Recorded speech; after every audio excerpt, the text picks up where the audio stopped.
കുറേ ദിവസമായിട്ടോ ഒരു വീഡിയോ ചെയ്തിട്ട്. അതേപോലെ തന്നെ കേട്ടോ കുറച്ച് ദിവസമായിട്ട് ഞാൻ ബീഫ് അച്ചാർ ഉണ്ടാക്കണമെന്ന് പറഞ്ഞിട്ടുണ്ടായിനി കേട്ടോ. അപ്പം ഇതിനെ കുറച്ച് മുന്നേ ഉമ്മ കുറച്ച് ബീഫ് അച്ചാറൊക്കെ ഉണ്ടാക്കിയിട്ട് ഉമ്മാൻ്റെ ശൈലിയിൽ. അപ്പം അടിപൊളി കഴിഞ്ഞിട്ട് അത് വേഗം ഉണ്ടാക്കി പിറ്റേ ദിവസമായപ്പം ഫുള്ളായിട്ട് വേഗം തീർന്നണേ.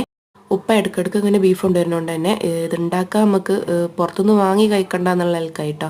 അപ്പം ഞാൻ ഉമ്മാനോടൊക്കെ ചോദിച്ചിട്ട് ഞാൻ ഫസ്റ്റായിട്ട് അങ്ങോട്ട് ബീഫ് അച്ചാർ തന്നെ ഞാൻ ഫസ്റ്റായിട്ട് ഉണ്ടാക്കണം കേട്ടോ. അത് പിന്നെ ഫസ്റ്റ് തന്നെ ബീഫ് അച്ചാറായിട്ടോ.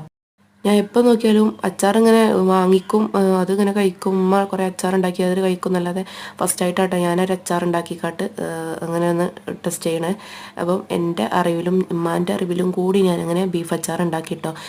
ഉമ്മ അങ്ങനെ പറയണ്ടേ യൂട്യൂബിലൊക്കെ നോക്കിയിട്ടോന്ന്, പക്ഷേ ഞാൻ നോക്കിയിട്ടൊന്നുമില്ല. ഒരു സാധാ അച്ചാർ ഉണ്ടാക്കുന്ന ഒരു കുളത്തിൽ ഇങ്ങനെ ഉണ്ടാക്കിയിട്ടോ.